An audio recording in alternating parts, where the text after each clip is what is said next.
საქართველოს მენტალური არითმეტიკის საერთაშორისო შეჯიბრებას და მსოფლიო თასს უმასპინძლო. რეგიონში ერთ-ერთი ყველაზე მასშტაბური საგანმანათლებლო ღონისძიება საქართველოს ეროვნულ უნივერსიტეტში ჩატარდა. საერთაშორისო შეჯიბრში 84 ქვეყნის 1500-მა მოსწავლემ მიიღო მონაწილეობა. ღონისძიებას სხვადასხვა სფეროს წარმომადგენლები დაესწრნენ. დაჯილდოვდნენ გამარჯვებულებიც. კონკურსი თბილისის მერიის მხარდაჭერით გაიმართა.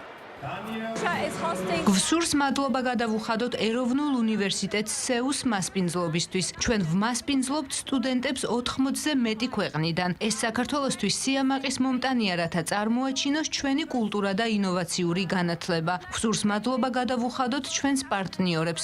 ამაყები და ბედნიერები ვართ, რომ საქართველოს ეროვნული უნივერსიტეტი სეუს მიეცა შესაძლებლობა 2 დღის განმავლობაში შემასპინძლა ამ ძალიან მნიშვნელოვანი და საინტერესო ღონისძიებისთვის. ეს არის მენტალური არითმეტიკის მსოფლიო ჩემპიონატის ფინალი. მსგავსი ღონისძიება პირველად ტარდება არა მხოლოდ საქართველოში, არამედ სამხრეთ კავკასიაში და აღმოსავლეთ ევროპის მასშტაბით. ჩემპიონატში დავიკავე პირველი ადგილი და არც ისე რთული იყო ჩემთვის ეს.